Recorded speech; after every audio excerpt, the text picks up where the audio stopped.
¿Sentís que el gobierno actual le da importancia al desarrollo biotecnológico? Todo el pequeño emprendedurismo se mata, no existe más. Y el inversor de afuera empezó a ver que no había interés, que no podíamos mantener el presupuesto. Entonces él dijo, no invierto más en Argentina. Y cuando vino Milei dijo, no, peor, ahora menos quiero invertir porque no confío en este gobierno.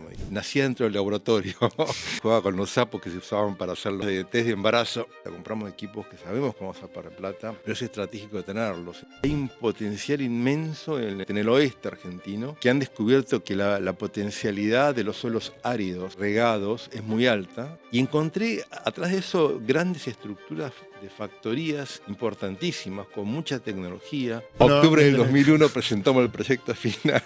Se vino todo abajo. Con la inteligencia artificial nos enfrentamos a un mundo muy peligroso. Yo creo que hace falta tomar conciencia y tratar de buscar las formas de achicar los riesgos. Que uno tiene que analizar siempre el riesgo-beneficio. ¿Cómo te imaginás a la Argentina en 2050?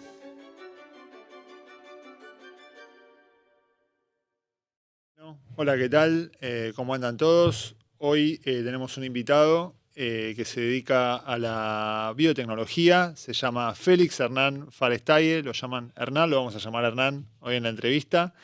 El laboratorio Farestaye data de 1952, cuando fue creado por su padre, Félix Farestaye, y Raúl Balado. Se recibió de bioquímico por la Universidad de La Plata en 1983. Es director también de Infobioquímica y de Clonar, además de la empresa Farestaye, y todo está localizado en Mar del Plata. En 2017 se abrió el Centro Biotecnológico de Investigaciones Farestaye y trabaja conjuntamente con el INTA, con el CONICET, con el SENASA y con diferentes oficinas estatales. Así que bueno, Hernán, bienvenido. Gracias de estar con nosotros acá en 2050. Hola, Hernán. Es raro decir Hernán, otro Hernán. No somos muy comunes los Hernanes, pero bueno. Del hombre araña. Bueno, lo primero que te quiero preguntar es algo personal. ¿Cómo te definís como bioquímico? ¿Cómo se define tu vocación para que empieces a interesarte en la bioquímica? Mirá, yo sí me tengo que definir, primeramente soy un innovador.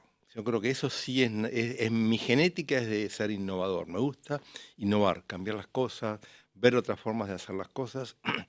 Sobre esa base estudié bioquímica y me recibí de científico. Entonces soy innovador con base científica que busqué innovar dentro de la ciencia. Entonces, claro, cuando yo era más joven, ser innovador y científico era un bicho raro, no éramos... Ahora ser innovador ya es como, emprendedor innovador es como algo normal.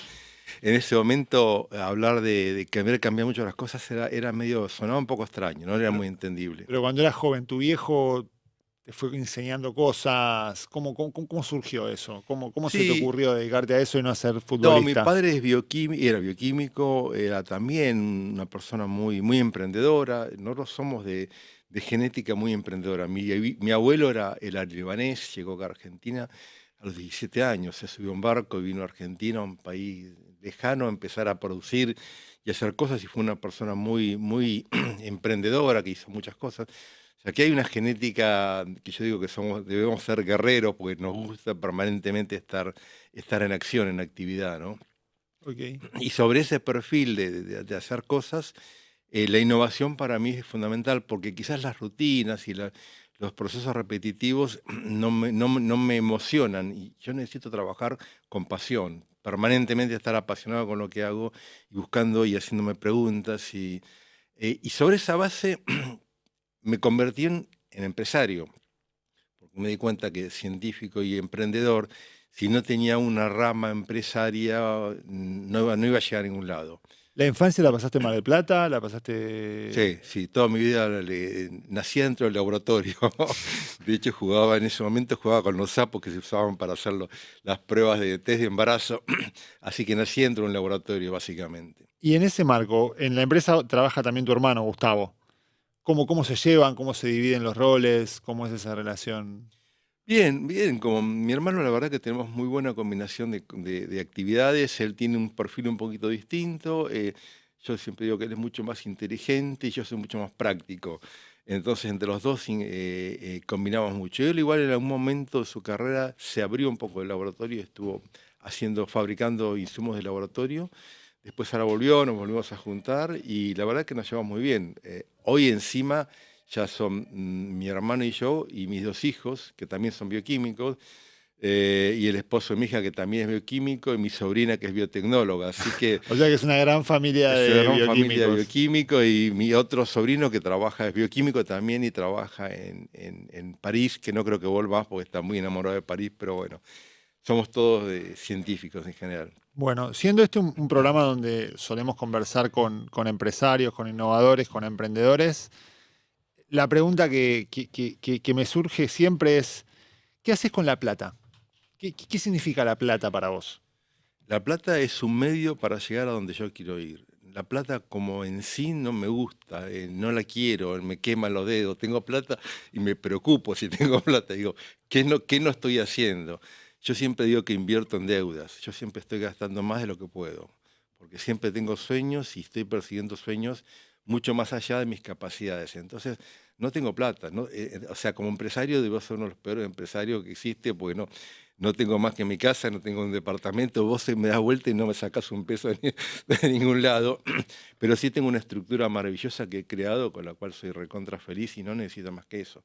O sea que la pones en la empresa siempre. 100%. Sí, me encantan las motos, tengo 2 motos y no tengo auto, así que Ok. imagínate, Bueno, pero te gusta gastarla en motos. sí, en moto las gasto. En moto las gasto, sí. Ok. Bueno, vamos a ir un poco a la empresa. Para los que no conocen los laboratorios Farestalle, eh, ¿cómo explicarías lo que hace la empresa, así como en términos generales? Una presentación. Bueno, la empresa hace ciencia para aplicar a todo lo que es el concepto de un mundo, una salud. Un mundo, una salud integra todo, integra la salud humana, integra la ecología, el medio ambiente, integra la calidad de los alimentos, la inocuidad de los alimentos, integra todos aquellos procesos donde la salud está relacionada. Entonces, un poco fuimos creciendo con esa idea. Primero arrancamos con la parte de salud humana, análisis clínico. Después incorporamos la parte de alimentos, estando en Mar del Plata, encaramos por la parte del pescado, toda la parte que significaba exportar pescado, todo lo que necesitaban, y el consumo interno, obviamente. Después empezamos con la parte de fruta y hortícola de Mar del Plata, y bueno, y así nos fuimos expandiendo y viendo otras necesidades.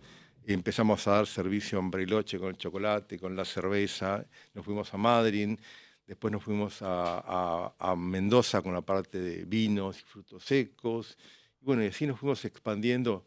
Fuimos a Vaca Muerta con la parte de gas y petróleo, estamos en Salta y Jujuy con minería, en Rioja y San Juan también con vinos y frutos secos. O sea que vamos buscando necesidades que tiene la comunidad de resolver a través de las ciencias bioquímicas. Y la transversalidad entre los equipos de trabajo hace que nos convertamos en algo muy útil tecnológicamente, porque no todos los laboratorios, por ejemplo, de alimentos de medio ambiente, pueden tener tanta visión integrada. Yo tengo una visión integrada no solamente de la química, sino de la biología, de la microbiología. Entonces, cuando llega un problema que está relacionado no solamente la química, sino la biología y la microbiología, tengo equipos que hacen biología molecular, que hacen microbiología, que hacen biología, que hacen... Entonces, esa integración, tengo una rama de profesionales dentro del laboratorio de todo, que va de ingenieros agrónomos, veterinarios, químicos, bioquímicos, licenciados en alimentos, licenciados en medio ambiente, bioquímicos.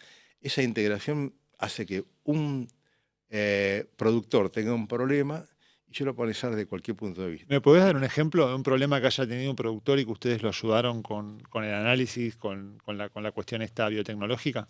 Sí, bueno, mira, por ejemplo, en Vaca Muerta fuimos primero con la parte de hacer análisis de medio ambiente y nos encontramos que hay un gran problema con el reciclado, la recuperación de las tierras contaminadas con lo que se llaman los cútilos, los lodos, que son como una masa pegajosa de tierra, arcilla con petróleo. Entonces, eso es muy difícil resolverlo directamente con la química. Ellos a veces le ponen químicos y lo resuelven. Entonces, Es como un desecho que queda después es como un de... desecho muy difícil de deshacer. Entonces empezamos a estudiar lo que era la actividad biológica de las bacterias y cómo las bacterias podían, en ese medio tan hostil, poder ser capaces de degradar el petróleo en esas condiciones. Y nada, empezamos a estudiar lo que yo digo, convertimos, a ver, ellos agregaban químicos o movían en forma industrial los desechos para resolverlo. Nosotros empezamos a estudiar las bacterias y cómo las bacterias se convertían en bacterias felices, como le digo yo, que pudieran actuar en un medio tan hostil. Entonces empezamos a generar condiciones para que esas bacterias pudieran degradar. Entonces desarrollamos un método de bioremediación de suelos que era muy complejo, y que antes, tratándolo por químicos o por ingenieros exclusivamente, no tenían la capacidad de entender la problemática de la bacteria. Le agregaban la bacteria y de gusto, pues se morían al poco tiempo.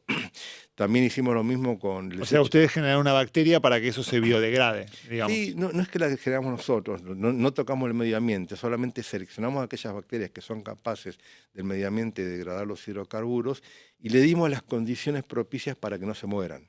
Okay. O sea, le facilitamos la vida a la bacteria dándole más humedad, más oxígeno, más nutrientes para que no solamente tenga que comer hidrocarburo, que lo hace con mucho sacrificio, sino que pueda crecer con alguna materia orgánica más fácil de comer y después que se multiplican en cantidad si puedan comer el resto de hidrocarburos, ¿no? Hay muchos ejemplos de esto, pero bueno. Okay. Y de las unidades de negocios que vos tenés o las diferentes cosas a las que se dedican, ¿cuáles son las más rentables y cuáles son las que ves más importantes estratégicamente, pensando un poco en el futuro? Ya, hoy nosotros, obviamente, la salud para nosotros es muy importante, nos gusta, es lo que hemos hecho toda la vida, nos parece clave. Hemos fortalecido mucho nuestro laboratorio bioquímico al tener más capacidades. O sea, un laboratorio clínico no podría desarrollarse tanto como el nuestro si no tuviese atrás el respaldo de otros laboratorios que le agregan tecnologías difíciles de alcanzar como un laboratorio clínico, como por ejemplo HPLC masa a masa, un equipo carísimo, muy importante que mide moléculas en el área bioquímica, que sería muy difícil tener como un laboratorio bioquímico. Bueno, nosotros disponemos de tecnologías muy avanzadas. ¿Y quién tiene esas máquinas? En Argentina, disculpa, no sé qué laboratorios tienen, pero que tengamos tanta diversidad de tecnologías dentro de un mismo laboratorio con tanta diversidad de recursos humanos, no hay muchos laboratorios en Argentina que tengan esas capacidades. Obviamente no son rentables. Vos me decís, ¿eso es rentable para el laboratorio clínico? No, pero son lujos que nos damos y es importante que los profesionales de un laboratorio se den lujos, porque después lo presentan en congresos esos lujos. Digo, bueno, yo mido vitamina D con el método de referencia mundial, que es HPLC masas masa. En Argentina nadie lo puede hacer, pues no hay equipos disponibles para los humanos que puedan, para los laboratorios de humanos que puedan utilizar esa tecnología.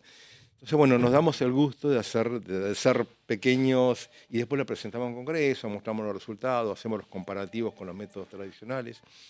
Eso motiva mucho al cuerpo profesional al crecimiento. Entonces, a veces vos me decís que es importante que el equipo esté motivado con lo que hace, que se sienta orgulloso, que diga, tengo buena tecnología, tengo equipos, tengo capacidades, tengo posibilidades, puedo hacer docencia con lo que hago, puedo presentar trabajos en congresos, puedo hacer investigación, porque eso te hace generar un estímulo de crecimiento y de apasionamiento con lo que haces permanente, y eso es lo que después conformás buenos equipos de trabajo que son los que dan resultados diferenciales, ¿no?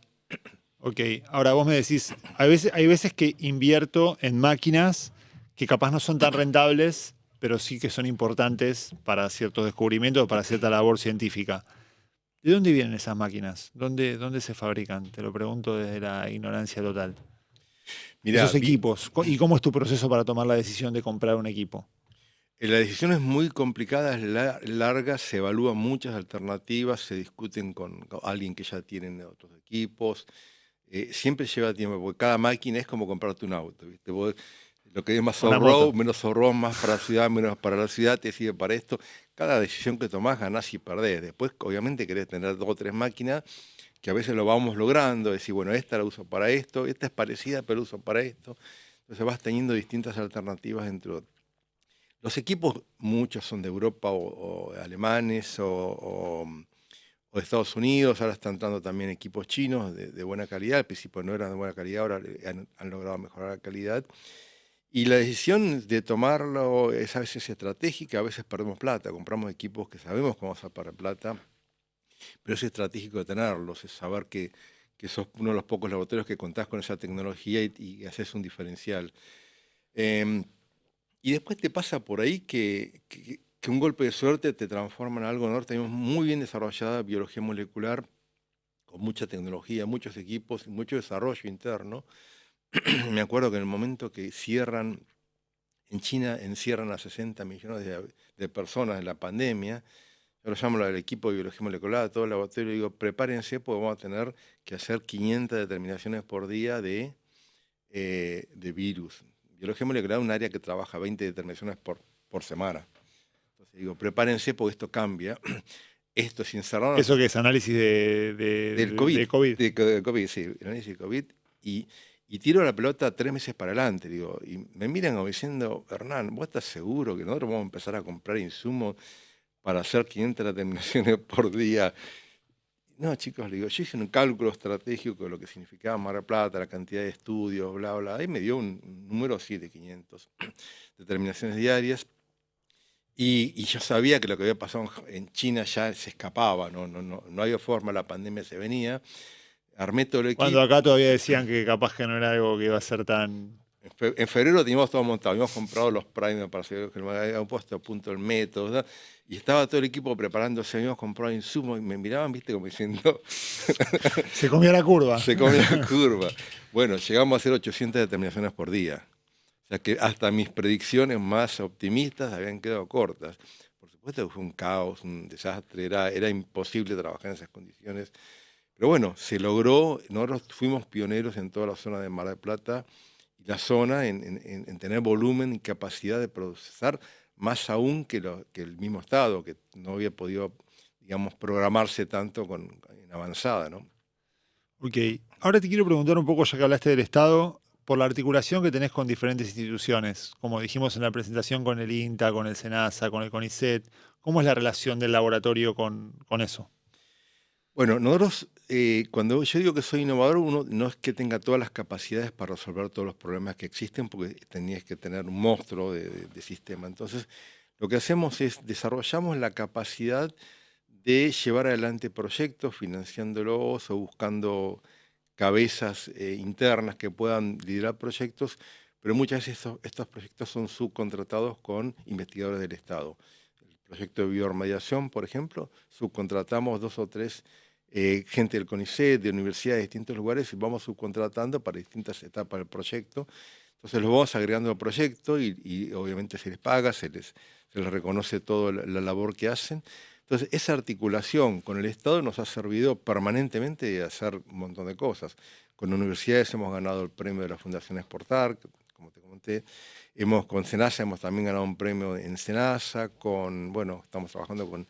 O sea que hay una articulación donde hay científicos que por proyecto laburan con el laboratorio. Exactamente. Nosotros buscamos los investigadores que tengan esa vocación. Antes la vocación de compartir de la parte pública con la privada era como mala palabra. Y cuando yo era más joven era como te acercabas a la parte pública y te miraban con cara como diciendo, no, vos sos la parte comercial, nosotros somos la parte estatal, no comercial, y había como a partir del gobierno, cuando empieza Néstor Kirchner y viene Lino Barañao en la parte de ciencia y tecnología, Lino Barañao abre mucho las puertas de utilizar toda la estructura que nosotros teníamos en el Estado de investigación para llevar servicios al área privada.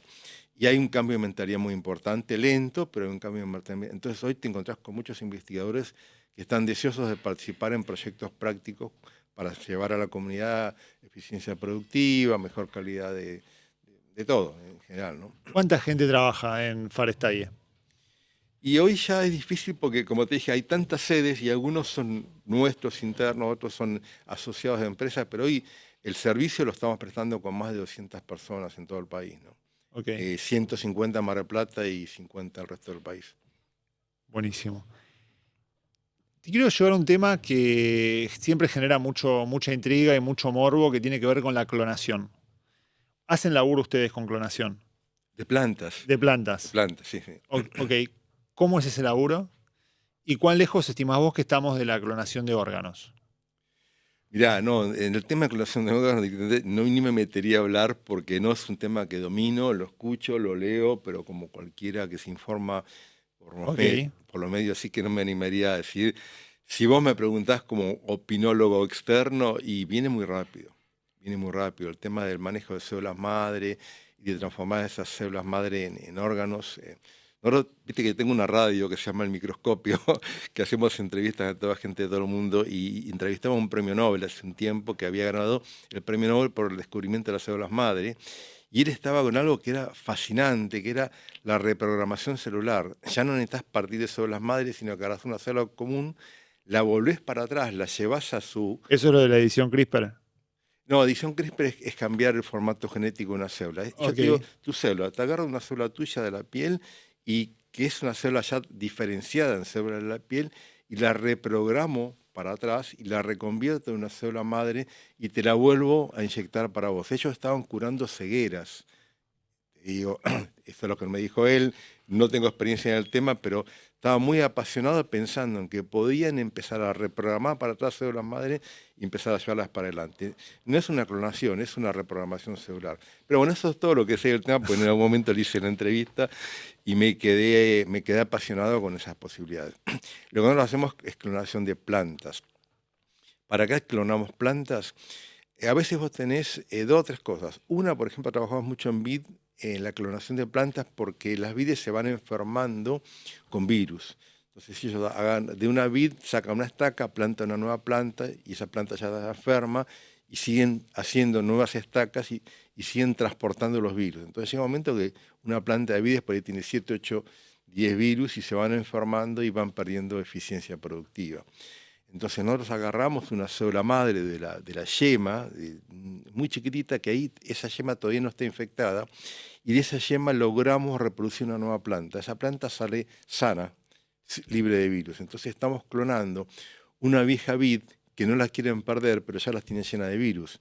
Entonces estamos saneando una planta y de ahí ellos me dicen, bueno, fabricame 100... Eso que es, por ejemplo, para una bodega, para un viñedo. Claro, hay bodegas que tienen... vides de elite que las tienen hace 100 años y que no las quieren perder, pero se le están viniendo abajo la producción. Entonces las saneamos, las ponemos de vuelta como plantas sanas, le mandamos al vivero 100 o 500 plantas sanas y ellos ya tienen sus plantas madres. De ahí esas plantas madres sanas, ahí vuelven a hacer estacas y vuelven a empezar a plantar a campo, ¿no? Ok, o sea que eso es uno de los usos prácticos de la clonación. Es uno de los usos. El otro uso práctico es, por ejemplo, en kiwi, vos a campo ves plantas que se adaptaron muy bien, las plantas de kiwi están viniendo mucho de Italia.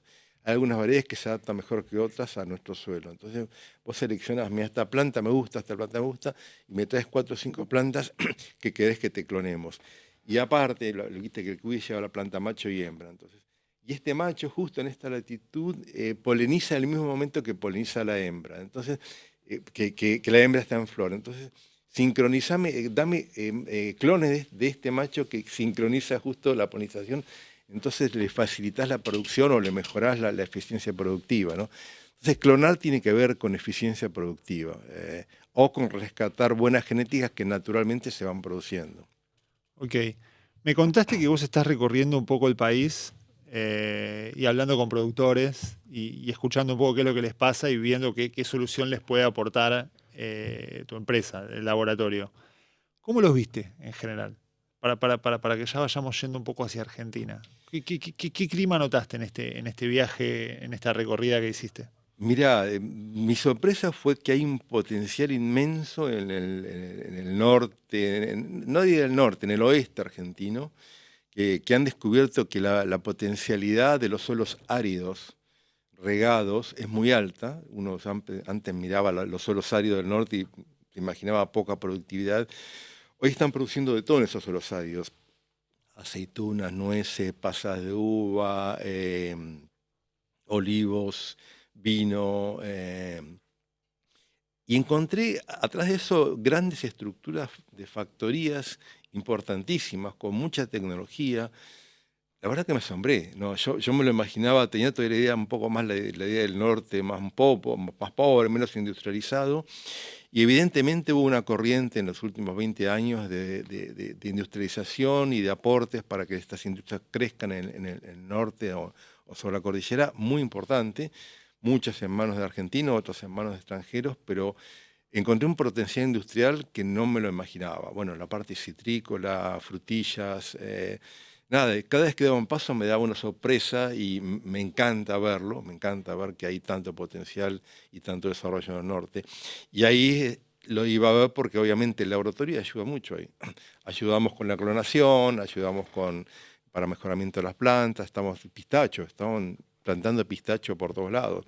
Si ahora el pistacho, a todos le ponen pistacho, así que... Claro, y estamos importando las plantas, entonces quieren clonar las plantas acá y hacer las plantas en Argentina. El pistacho es un poquito difícil de clonarlo, pero bueno, el pistacho además tiene una realidad. ¿Por qué es difícil el pistacho? El pistacho tenés que clonar básicamente el pie, que es la parte que va dentro de la tierra, que es una variedad salvaje, silvestre, que es muy resistente a todas las plagas. Y en realidad ese pie que se ha descubierto es un pie que es un híbrido, o que viene por semilla o que lo tenés que clonar, porque si vos lo querés reproducir, el híbrido se pierde. Entonces, ahí es importante empezar a clonar. Hoy tenemos que comprar los clones a Chile o a Estados Unidos. Entonces la idea es poder producirlos acá o seguir comprando las semillas en Estados Unidos. Comprar la semilla a veces tiene variabilidad biológica, entonces vos plantás una planta que va a empezar a producir dentro de 7 años y ya Claro, no te gusta. tiene un lapso... Claro, a los 7 años digan, che, este pie no anduvo bien, entonces querés clonarlo que sabes que funciona. Okay. Pero bueno, el pistacho hay mucha demanda, hay mucho creciente y los suelos a la altura de San Juan y un poco más para el norte están muy, muy óptimos. Y además con el tiempo, no es tan fácil que plante un pistacho y anda. Vos lo plantás en 4 o 5 lugares y de golpe te das cuenta que no sé, a una altura de 1000 metros anda mejor que a una altura de... Porque el pistacho necesita también el frío, el cambio climático. Hay muchas plantas que les va mucho mejor cuando tienen mucha amplitud térmica. El frío le mata a todos los bichos del suelo, lo hace más resistente por ahí a plagas y después el calor le levanta. O sea, hay cosas que no te das cuenta hasta que vos no ves la planta. Entonces el que se va a plantar 1000 hectáreas de pistacho, antes por ahí se pasa 10 o 15 años explorando cuál es la mejor zona. Donde la encuentra y dice, bueno, esta es la zona. Y ahora están plantando esto que te digo, las 1000 hectáreas, la fui a ver. Son 1000 hectáreas de pistacho. Una persona que tenía 200 hectáreas acá, 100 acá, 100 acá, y vio dónde andaba mejor. Encontró, este es el lugar. Y como Mar del Plata encontraron que era un buen lugar para kiwi. Quisieron hacer kiwi rojo y amarillo en anduvo, ahora se están yendo para el litoral. Entonces, armar una variedad, ponerla en marcha, es un trabajito de 7, 8, 10 años. Ahora también están con la palta, quieren hacer palta. Entonces, hay mucha evolución de la fruticultura en Argentina, muy interesante, con distintas variedades, no tanto la clásica como era antes, manzana y pera, ¿no? Okay. ¿Y quiénes son esos actores, esos emprendedores? ¿Son empresarios que ya vienen del rubro? ¿Cómo...? Mira, hay un mix de inversores con gente productores. El inversor es alguien que viene de una industria, ponele, industria que fabrica, no me sale justo ahora, que fabrica caminos, de una constructora muy importante argentina, tiene una de las principales plantaciones de frutas en el país. Por ahí es alguien que viene haciendo soja, hay que diversificar, entonces también son áreas que han crecido, que han tenido buena rentabilidad entre los años anteriores y esa plata la está reinvirtiendo. Creo que también hay incentivos fiscales o ha habido incentivos fiscales para hacer esos desarrollos. Son mega desarrollos, son muy importantes, muy lindos de verlos, porque vos lo mirás y las plantaciones nuevas ya no son como las de antes, ya están muy estructuradas, ¿viste? Son esas plantitas todas ordenaditas, prolijas, que después pasa una máquina de arriba y las cosecha automáticamente. Hay mucha tecnología puesta en el norte, bueno, en el norte, en todos lados, ¿no? En el norte porque vengo ahora influenciado de este último viaje que acabo de hacer.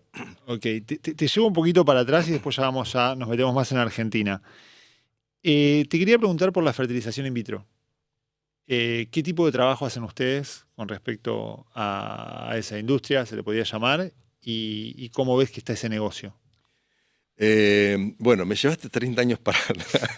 Mi primer trabajo cuando yo me recibo hacía fertilidad y empiezo a trabajar en fertilización in vitro en humanos. Es un trabajo que yo dejé en el año 96, lo dejé de hacer porque era un trabajo muy laborioso, era un trabajo muy dedicado y yo en ese momento...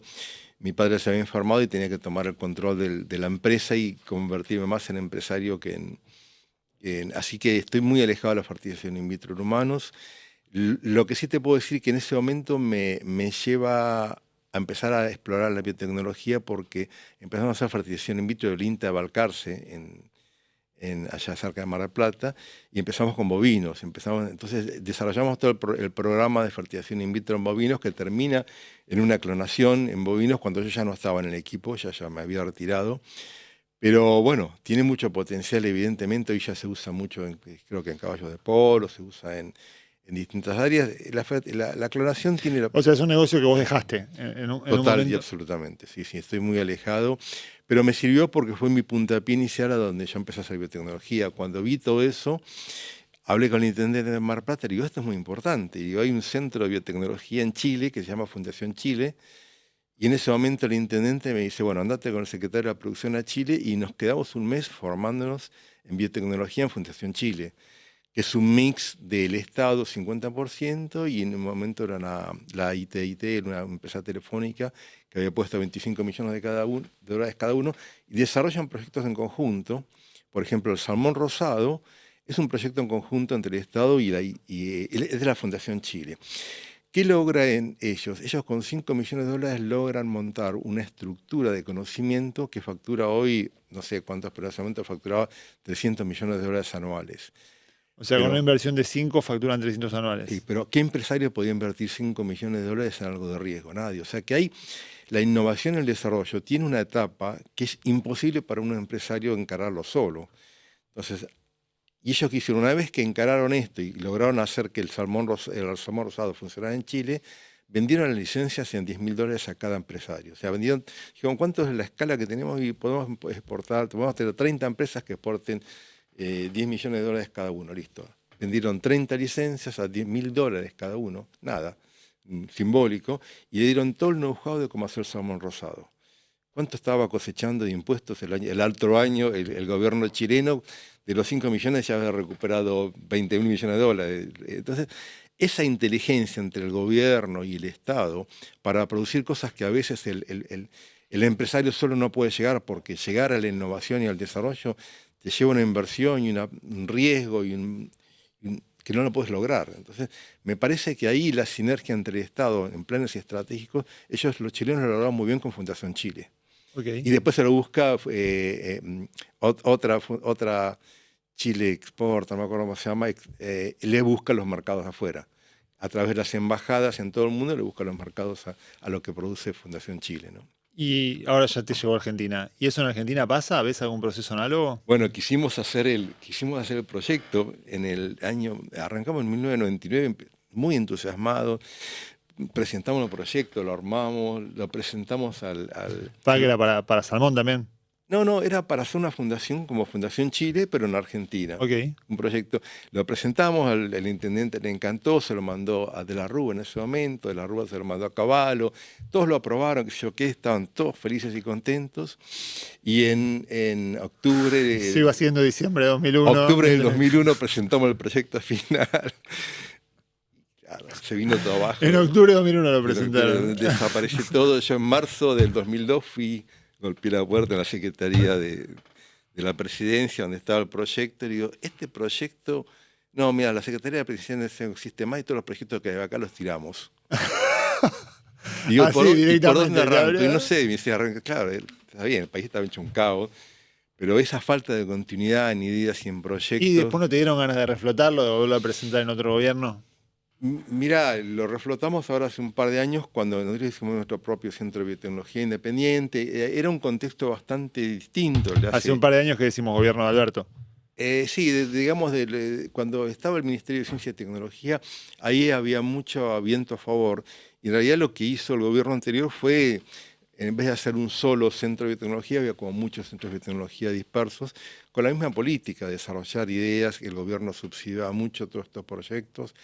Hay muchos centros de biotecnología que aún siguen vivos, otros se están muriendo porque la falta de apoyo estatal y hace muy difícil que nos mantengamos en pie algunos centros de biotecnología. A mí me está costando bastante mantener el que tengo con estos proyectos porque tratás de ir al commodity para mantenerte vivo, pero desarrollar proyectos nuevos, innovadores que llevan riesgo, llevan tiempo, inversiones es muy difícil, ¿no? Si no tienes el apoyo del Estado.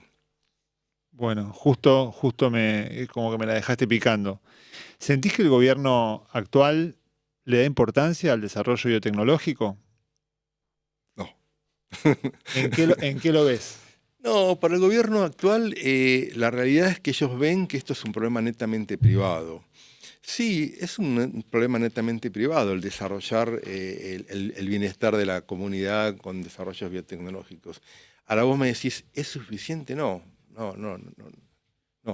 No va a haber desarrollos biotecnológicos porque no tienen los privados, salvo una gran empresa multinacional que tiene mucho commodity o mucha facturación que pueda dedicar parte de sus ingresos a esto. Pero se mata un poco todos los pequeños emprendedores que existen, todo el pequeño emprendedurismo se mata, no existe más. O sea, el modelo de Israel que tanto admiramos y que tanto admira el mismo gobierno, es un modelo soportado por el Estado, bancado un poco por el Estado y también por los privados, una articulación público-privado que funciona y da resultados. Israel está produciendo mucho conocimiento. En Estados Unidos mismo también pasa. Bien, acá me parece que se haría un poquito la mano, quizás este gobierno podría bajar un poco el exceso de gasto, que puede decir, bueno, hay demasiado gasto, pero tampoco matarlo del todo. Me parece que hay que poner un poco de foco y rescatar muchas cosas que valen la pena de la biotecnología argentina, que además hay mucha capacidad intelectual. El argentino en general tiene una capacidad intelectual muy alta, las universidades son muy buenas. La verdad que es desaprovechar mucho la capacidad del ser argentino, la educación de ser argentino, y teníamos que aprovechar a meterle no solamente minería, gas, petróleo y productos agrícolas, sino también capacidad intelectual para producir conocimiento, ¿no? ¿Hay alguna interlocución entre la industria biotecnológica y el gobierno? ¿Hay algún proyecto, alguna charla o...? No, nosotros tenemos una cámara de biotecnología que se discute muchos problemas, pero nada, en la cámara de biotecnología lo que vas viendo es que muchas empresas están cayendo y van desapareciendo, lo ves porque van vendiendo equipos, están todos en modo más de disolución que de articulación con el Estado, ¿no?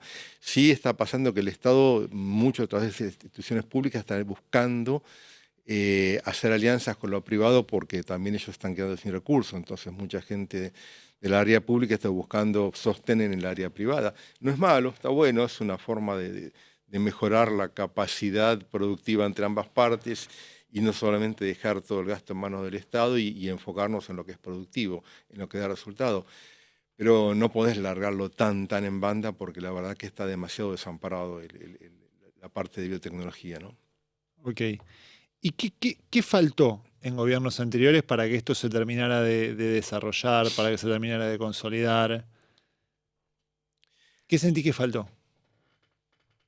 No, por ahí el no creer en el modelo de país porque no se veía viable, porque la economía era inestable. Cuando íbamos a buscar los inversores afuera, porque hacía falta mucha también inversión propia. Yo en mi centro de biotecnología conseguí un inversor afuera que vino e invirtió en mi centro de biotecnología y un día vino y me dijo, Hernán, no invierto más. ¿Cuándo fue que lo conseguiste? Contame un poco esa historia. Eh, no me acuerdo, pues fue largo, el proceso fue largo, ¿viste? Veníamos charlando hacía mucho y los convencimos de hacer varios ¿De proyectos. dónde era? ¿De qué país era? De Estados Unidos, pero él originariamente era del Líbano. Él es un biotecnólogo que estuvo 40 años en Estados Unidos, el origen es libanés. ¿Tuviste ahí una conexión de historia familiar? Sí, era un primo segundo mío que en realidad él vino a Argentina, interesado en invertir en Argentina, en diversificarse. Sabía que yo existía, me vino a ver, me golpeó la puerta y me dijo, Hernán, vamos a hacer algo juntos. Yo dije sí, me agarró un poco de sorpresa. Le armamos un proyecto, el proyecto funcionó, empezó a andar y de golpe, claro, Argentina empezó con la hiperinflación. ¿De qué era el proyecto? El proyecto es este, el de clonar, de biotecnología, que sigue adelante todavía el proyecto, de clonación de plantas, de hacer levaduras de cerveza, de hacer micelos de hongos. Queríamos sobre las levaduras de cerveza hacerle modificación genética con CRISPR, por ejemplo, para agregarle la posibilidad de que produzca ciertas moléculas de interés.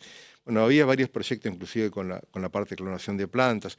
Había un piso de commodity, para decir esto lo vendo como servicio, y un piso y un nivel más elevado de innovación y desarrollo para ir generando. O sea, yo quería mantener el commodity para seguir haciendo crecer el resto.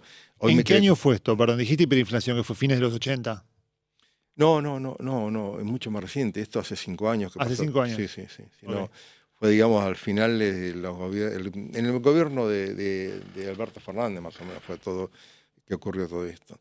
Y el deterioro ya de la estructura del país hizo que la gente de afuera no confiara. Y ¿Qué fue lo que le pasó a él? ¿Qué fue lo que dijo, bueno, hasta acá llegué? es que no podíamos armar presupuestos. Me decía, armame el presupuesto y vamos y después veamos de vender esto, prevender la biotecnología a los adoptantes, y entonces el adoptante, que era, por ejemplo, un productor de vides que quería mejorar la calidad de las vides, me entusiasmaba un día, sí, vamos a hacer esto, y después decía, no, mira, no vamos a invertir porque nos da miedo. Entonces yo había hecho un presupuesto donde él tenía que aportar el 30% para iniciar el proceso biotecnológico, decía, no, mejor no aportamos nada. Entonces nos empezaron a caer todos los compradores de la biotecnología, que eran los mismos argentinos que no querían invertir. Entonces yo tenía que bancarme un poco más con la inversión de afuera para mantener el sistema funcionando, y el inversor de afuera empezó a ver que no había interés, que no podíamos mantener el presupuesto Se armó la claro. cadena del desánimo. Claro, y gané. Entonces él dijo, no invierto más en Argentina. Y dije, pero si no invertís más en Argentina, tenemos que salir al centro. Bueno, yo lo mantengo vivo, un poco invirtiendo desde nuestra parte, pero se fue cayendo. Y hoy uno se recuperó, y peor, cuando vino Milei dijo, no, peor, ahora menos quiero invertir, porque no confío en este gobierno, me dijo, así netamente. Viene de Estados Unidos, viene del área no de Trump, sino del otro lado, y estos gobiernos de este estilo, Trump o Milei, no le cree. Claro. Es una decisión de él. Me dijo, mira, no creo, mientras estén estas inestabilidades políticas y esta incertidumbre económica, no son... a ver, vos tenés el riesgo de la biotecnología y el riesgo, el tiempo y la inversión de la biotecnología. Es una ecuación, ¿viste? Riesgo, tiempo, inversión y cuánto va a ser la rentabilidad. Entonces, la ecuación no te da. Si hay mucho riesgo, mucha inversión, mucho tiempo y baja rentabilidad, la ecuación no te cierra. Y a eso le agregás el riesgo país, que se eleva, y el riesgo país no el que aparece en los números, el riesgo real de país que se desarrolla. El riesgo social, el riesgo de lo que se de siente. la incertidumbre. Entonces son muchos riesgos, y el inversor no quiere estar metiendo la plata en un lugar donde tenga tanto riesgo. O sea, nos bancamos los argentinos porque queremos nuestro país, queremos seguir adelante, pero cuando vos lo mira alguien de afuera, decís, che, y hasta los argentinos hasta cierto punto, porque algunos de los productores agrícolas dicen, sí, Hernán, mira, no, este proyecto, tengo 25 proyectos parados. Todos se entusiasmó en hacer esto, no, mira, por ahora no. Entonces todos los proyectos de innovación y desarrollo están muy parados. Ok. Me hablaste recién, mencionamos en un par de momentos de la charla a la edición CRISPR, y me hablaste recién un poco de Estados Unidos. Viste que hay toda una discusión o un rumor de que en Estados Unidos hay una idea de regular un poco la investigación biotecnológica. ¿Cómo lo ves a eso? ¿Es tanto lo que se puede llegar a hacer con la edición CRISPR? Porque se viene hablando de eso hace un montón y parece como que nunca termina de explotar, como que nunca termina de pasar algo. ¿Cómo ves desde tu conocimiento como bioquímico y además de conocer la industria toda esta cuestión? Sí, mira, justo dentro de los beneficios que tuve en la última parte del gobierno de Alberto Fernández, nos mandaron un grupo de biotecnólogos a la FAO, en la reunión mundial de la producción de alimentos en Italia, que tiene la sede en Roma. Y ahí había mucha preocupación por las problemáticas actuales de cambio climático, pérdida de eficiencia productiva en los pequeños lugares, eso genera inmigración, todo Centroamérica. Ahora nos habían dado todo el tema de estudiar en Centroamérica por qué todos los productores, pequeños productores, estaban inmigrando hacia las zonas urbanas o inmigrando hacia Estados Unidos. Entonces, hacía falta adaptar un poco todas las producciones agrícolas hacia sistemas más eficientemente productivos, un poco por los cambios climáticos, otro poco por la competitividad mundial. O sea que van quedando muy marginalizados aquellos que no tienen capacidad de innovar, no tienen potencia económica. Entonces, estaban buscando generar mucho avance en la biotecnología para que se transfiriera con la biotecnología mayor potencial en esos lugares donde la gente estaba quedando pobre y excluida. Y se habló mucho del CRISPR, entonces dijeron, bueno, paremos un poco el romanticismo con el CRISPR es todo malo y empecemos a analizarlo más fríamente. El CRISPR puede ser bueno si hacemos esto, o sea, limitar las posibilidades de transferencia génica, no de pasar de un pescado a un tomate, pero sí pasar de un tomate a un tomate, de un tomate salvaje adaptado o una palta salvaje adaptada a una condición climática más resistente a la humedad o a la lluvia o al frío. Entonces, hacer plantas más resistentes que pudieran dar productividad y mantener las producciones agrícolas en ciertos lugares. Si se desregula mucho, ¿es peligroso? Todo es peligroso. Sí. Subirte en auto es peligroso. O sea, si vos decís qué es lo que más mata a la gente en el mundo, son los autos. Entonces todo tiene un riesgo y un beneficio. ¿Pero una edición CRISPR desregulada es igual de peligroso que subirse a un auto? Sí, porque nunca se va a desregular tanto como para que vos te lo conviertas en algo tan peligroso. Es cierto que la tecnología ya existe, ya cualquiera puede estar inventando en su casa esto, como con la inteligencia artificial nos enfrentamos a un mundo muy peligroso. Yo creo que hace falta tomar conciencia y tratar de buscar las formas de achicar los riesgos. Pero existe el concepto que uno tiene que analizar siempre, el riesgo-beneficio. Toda acción que el ser humano tome es un riesgo-beneficio. Entonces, bueno, podés por el riesgo descartar las necesidades crecientes, porque vemos que la pobreza en el nivel mundial, la exclusión, la migración son cosas que están pasando, el cambio climático, y hay que ir luchando contra eso, hay que ir luchando con todas las herramientas que tenés. Yo, desde la biotecnología, creo que la biotecnología puede aportar mucho, pero sí también, obviamente. Tampoco me gustaría crear una planta monstruo que empiece a barrer con todas las especies y se empieza a transformar en única especie o cosas así monstruosas. Se tiene que cuidar mucho, obviamente, lo que se permite y lo que no se permite. Pero hay un grupo de biotecnólogos a nivel mundial que está estudiando qué se permitiría y qué no. O sea, que no es que se va a desregular libremente, se va a desregular con ciertos permisos a hacer ciertas cosas y ciertas cosas no. Igual ya la tecnología existe, el que la quiere usar, por más que digas que no sabe si la está usando en un laboratorio o no, ¿no? Ok. Ahora quiero llevarte un poco a la reforma laboral, que es algo que se está discutiendo desde hace bastante tiempo acá en la Argentina. Y me gustaría saber qué pensás. ¿Es necesaria una reforma laboral? Sí, totalmente, absolutamente. No, se destruyen empresas o la gente, en las empresas siempre está, no queremos tomar gente por los riesgos laborales. Ya tomar una persona es tomar un riesgo. Vos vas a comprar una empresa y pones el pasivo y el activo, y en el pasivo pones el costo laboral. Entonces ya automáticamente la empresa pasa a valer menos. Y eso está asociado a un negocio, porque ya es un negocio digamos, de alta rentabilidad para un grupo de abogados. Entonces, ahora, vos me decís, hay que defender a la gente, sí, por supuesto. Yo nací en un hogar peronista, mi abuelo trabajaba para la SWIFT y me decía, cuando yo era empleado de los ingleses, me hacían ir a trabajar aunque estuviese nevando, y si no había tranvía me tenía que ir caminando desde La Plata hasta Berisso, y no había forma, y después me mandaban a trabajar a Río Gallego y yo era un esclavo de los ingleses. Obviamente los beneficios sociales y laborales son absolutamente necesarios y muy importantes para que la gente tenga calidad de vida y para tener un país en serio.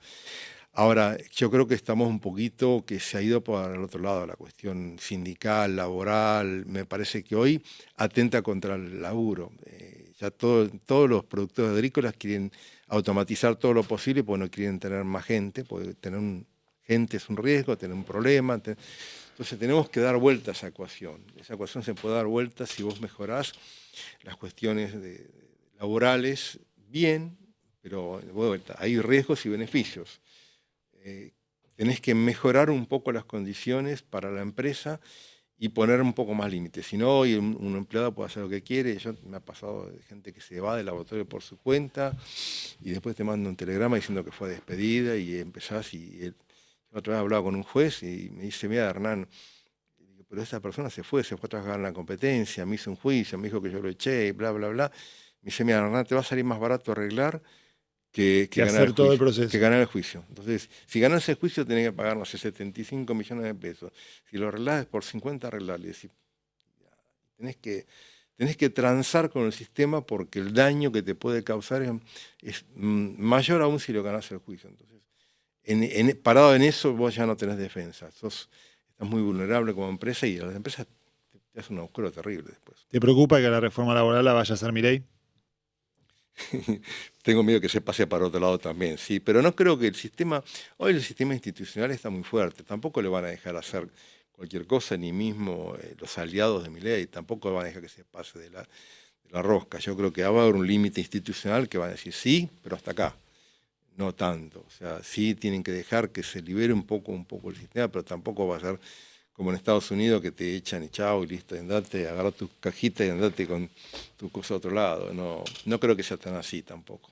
Ok. Te quiero preguntar por el lugar de Argentina en el plano regional con respecto a los desarrollos biotecnológicos.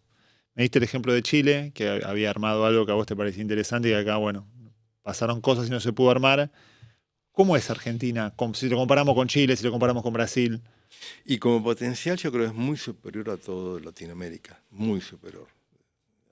Centroamérica, Latinoamérica, digamos, estamos abajo de Estados Unidos, sí, pero en la intelectualidad te diría que tampoco estamos abajo de Estados Unidos, en intelectualidad estamos a la altura de los mejores países del mundo.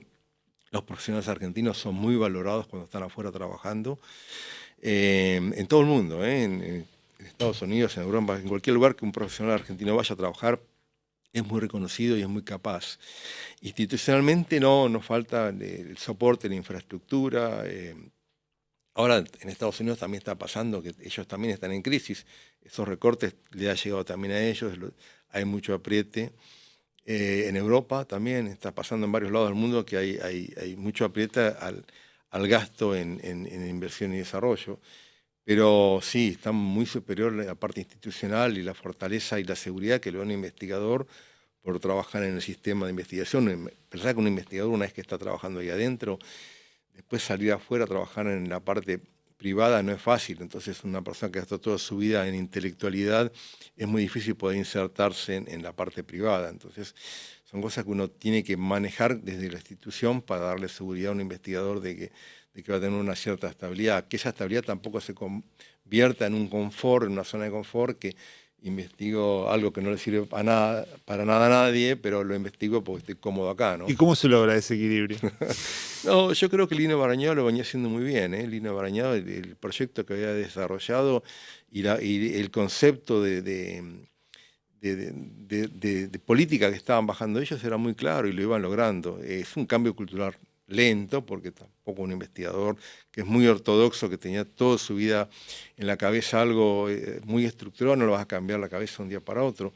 Pero ellos lo venían logrando, el acercamiento a lo público y lo privado, el financiamiento privado para también hacer cosas públicas, como el financiamiento privado para hacer desarrollo junto con la parte pública, que es lo que yo estoy haciendo y con muy buen resultado. En el sentido de utilizar parte de la investigación pública. Hay mucha burocracia todavía porque había tanto miedo que hoy, si tiene que hacer un convenio muy complicado con el CONICET, es una estructura muy rígida. Que tiene que existir, sí, porque tampoco es bueno que el privado utilice toda la estructura del Estado para llenarse de plata y no le deje nada al Estado. Pero el Estado tiene que recuperar plata con el crecimiento, con los impuestos, no exclusivamente con lo que le pide al privado. Con lo que le pide al privado, ¿no? ¿Y la política de Milei con respecto al CONICET, cómo la ves? ¿Qué política? No existe, me parece que no. La política es armar todo. No le veo una política, no veo que tengan, me parece que es un desarme muy abrupto, no veo que haya una política de, vamos digo, no, cero.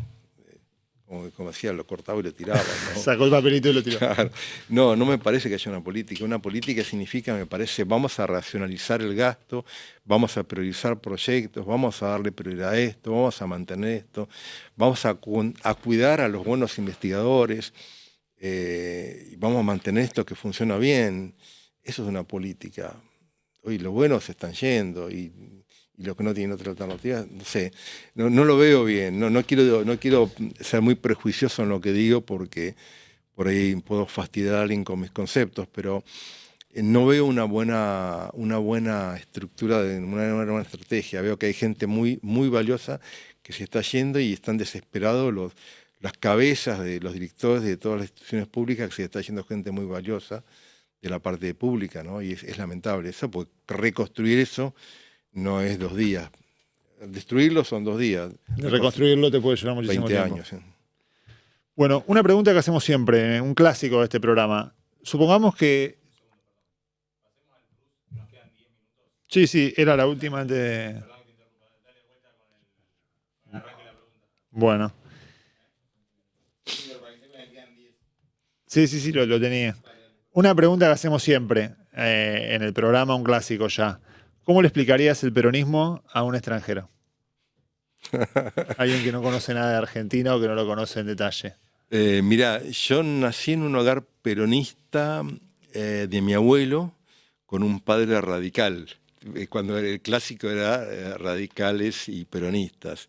Entonces O tengo... sea, tu viejo se había revelado y se había hecho radical. Mi padre era un radical que le habían echado de la parte pública por no ser peronista, y mi abuelo era un peronista porque había logrado ascenso social, había logrado tener su negocio, había logrado todos los beneficios del peronismo, y entonces me contaba todo lo bueno que tenía el peronismo, como ascenso social, como nada, la parte buena de social del peronismo. Y mi padre tenía en la cabeza todo lo negativo del peronismo, que si no eras peronista te excluían, entonces la marginalidad que le habían generado.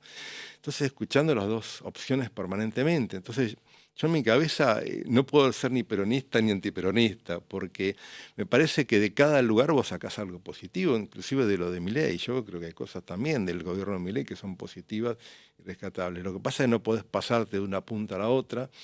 El peronismo tampoco puede haber permitido todas las atrocidades que se cometieron en políticas económicas, o un aprovechamiento del Estado para sacarle jugo con todo. No sé, no quiero nombrar nada porque tengo miedo de herir susceptibilidades de gente que en este momento está en luchas activas, y con razón, pero no tenemos que pasar de un extremo al otro, ¿no? Bueno, vamos a pasar al cuestionario Proust. Como te contaba al principio, esto es un ping-pong. Preguntas así como muy, muy al punto. ¿Crees en Dios? Bueno, como científico te diría, tengo la biblioteca del lado derecho y del lado izquierdo. Sí creo en Dios porque alguien tuvo que haber creado todo esto. No creo en Dios porque Dios no lo vi nunca, y entonces como científico no te puedo decir que creo en algo que no vi nunca. Entonces tengo las dos respuestas. Las dos respuestas son válidas. O sea, Ok. las dos valen. Me tiraste un ni. Ni un ni. Te Oh, diría que hay días que te digo sí, yo creo en Dios, y hay días que digo no, no creo en Dios. Y las dos respuestas son válidas. No, ok. no es ni una ni la otra. Si tuvieras una capacidad de ahorro de $1000 por mes, ¿en qué los invertirías? Y yo siempre las invierto en mis pasiones. Mis pasiones son, bueno, andar en moto, como te dije, viajar en moto, me Pero encanta. solamente podés ahorrar $1000 por mes. Sí. ¿Los invertís en la moto? Sí, bueno, obviamente mejorar siempre mi casa, mejorar mi trabajo. Bueno, se supone que son los que ahorro yo personalmente, no en cuestiones laborales. Entonces, sí, viajar, andar en moto, compartir con mi familia, compartir con mis hijos. Y si quisieras generar algún tipo de renta, acá en Argentina, ¿en qué lo pondrías? Yo la renta la genero en mi trabajo. Yo me focalizo mucho en lo que hago personalmente como laboratorio. Invierto como empresa. Personalmente no tengo ningún emprendimiento privado que me emocione. No soy muy empresario, no soy muy comercial. ¿No? Me tengo que emocionar para que yo invierta la plata en algo. Y me emociono con las motos, me emociono con... Bueno, como te dije, tengo una casita rodante que viajo por todo el país. Dije, me dieron una embajada, a mis hijos me sacaron corriendo Una de adentro embajada de la empresa, itinerante. una embajada itinerante, y aprovecho a conocer el país, me gusta conocer, soy curioso, tengo una curiosidad innata. ¿Cómo definirías al capitalismo? Bueno, algo necesario, pero necesario que no tiene que avasallar el bienestar humano. Cuando avasalla el bienestar humano es peligroso, sí, es algo beneficioso y peligroso. ¿Cómo le explicarías a una persona pobre y trabajadora las razones de su pobreza? Uy, qué pregunta difícil. Yo creo que el exceso de capitalismo, porque la ganancia, digamos, el bienestar humano creció casi un 60%, la cantidad de dinero circulante se creció un 60% en los últimos 20 años, y se concentró en cada vez en menos gente. O sea que hay mucha más riqueza y más concentrada en pocos. Entonces esa desigualdad se la adjudicó al capitalismo. Si pudieras elegir en qué cosas acelerar el progreso tecnológico y en qué cosas hacerlo retroceder o detenerlo un poco, ¿qué Eh, elegirías? Me asusta un poco la inteligencia artificial que pase de raya, porque va creciendo tan rápido que es casi imposible manejarla. Me preocupa porque puede hacer mucho daño al ser humano en todo sentido. O sea que la frenarías a la inteligencia artificial. Sí, sí, le pondría un poquitito de reglas para que no vaya a la velocidad que va. Me encanta, ¿eh? Me encanta la inteligencia artificial, soy pro inteligencia artificial, creo que va a traer mucho bienestar al ser humano, pero ojo, ojo, hay riesgos importantes. ¿Y en qué habría que acelerar?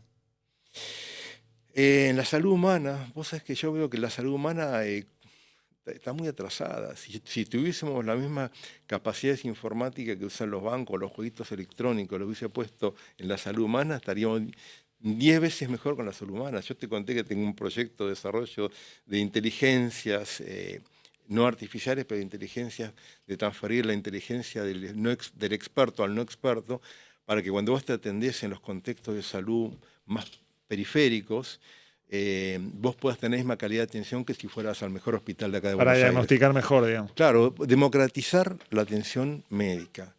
Vos tenés que tener la misma probabilidad de que tengas éxito en tu capacidad de atención médica en un pueblito, en un consultorio médico, que en el mejor hospital de acá de Buenos Aires.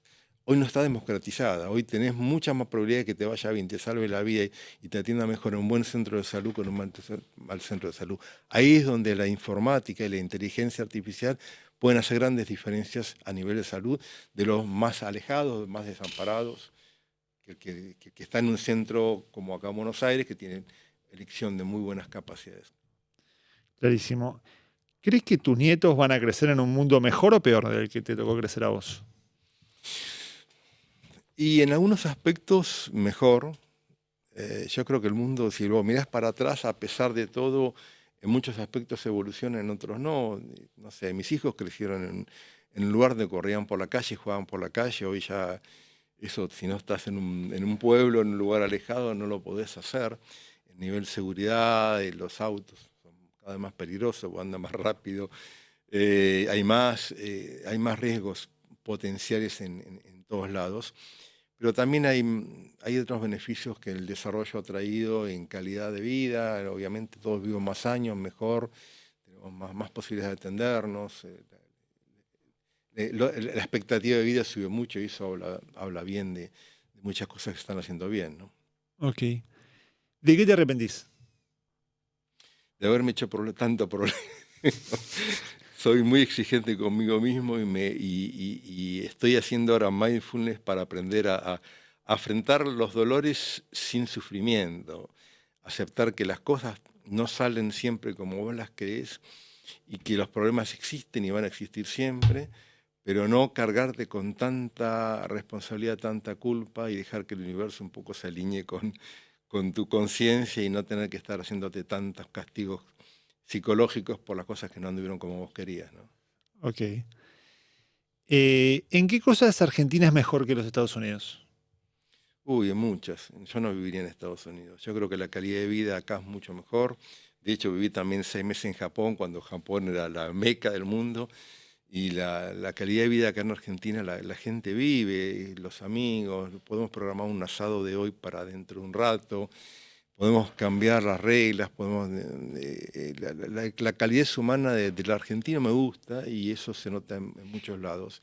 Y eso a veces es lo que vale la vida, ¿no? Esa calidez, esa posibilidad de hacer cosas sin tener que estar siempre ajustado a lo que tenés que hacer por el trabajo, por la sociedad, Y hay también, en otras cosas te diría que a veces nos hace falta evolucionar un poco más, salir tanto del faranduleo y de la novela no sé, a veces me preocupa prender el televisor y cambiar todos los canales y estamos todos convirtiendo esto que pasó hace poco con estas chicas ya casi en una novela, ¿no? No es necesario entrar en una novela de investigación para entretener a la gente y estar vendiendo publicidad para... Creo que ahí se nos está yendo la mano. El periodismo argentino está muy mercantilizado y poco socializado. Yo creo que hay que cambiarle un poco la cabeza a los periodistas y que nos den un poco más de contenido y de crecimiento intelectual y no tanto de entretenimiento y novela y pavadas, ¿no? ¿Cómo te imaginás a la Argentina en 2050? Yo con bastón caminando. No, mira, ya si vos me decís, yo voy a tener 90 y pico de años. Me imagino trabajando. Pero no, Argentina, Me lo imagino me imagino con un país con mucho potencial y va a crecer. Yo creo que Argentina tiene mucho potencial. Gas y petróleo va a dar un impulso a la economía importante. Minería también quizás impulse, la parte agrícola va a impulsar. Me gustaría ver que la biotecnología sigue creciendo y no queda estancada acá. Me gustaría que la institucionalidad sea un poco más seria, más prolija, más ordenada, no tan caótica como la tenemos ahora. Me gustaría ser un país más previsible como algunos países noruegos que conocí, de Noruega, bueno, sí, de la zona de Países Noruega, nórdicos. Finlandia. Mi hijo anda viajando siempre por ahí porque trabaja en todos lados y conocí esos países y es lindo ver la socialización de esos países, la igualdad, la democracia, cómo funciona. Es posible, ¿eh? ¿La ves a Argentina en ese rumbo que puede llegar? Ojalá que sí, ya que vivimos en los extremos norte y sur y ojalá que podamos ser países más nórdicos en esos aspectos, ¿no? De no dejar de ser latinos, pero sí en la socialización de los países, del país. Más igualdad. Me encantaba la Argentina cuando yo era chico, donde éramos todos clase media y todos éramos más o menos iguales, parecidos y nuestras diferencias eran mínimas y no tan grandes, no teníamos tantas personas de pobreza, tanta exclusión social y éramos todos más clase media con expectativas de crecimiento y ascenso social más marcado. Ese es el país que me encantaría para el 2050. Bueno, Hernán, muchísimas gracias No, por tu gracias a tiempo vos. y por habernos acompañado Dale, durante esta mañana. me encantó la entrevista. Gracias a Bueno, vos. gracias. Nos vemos.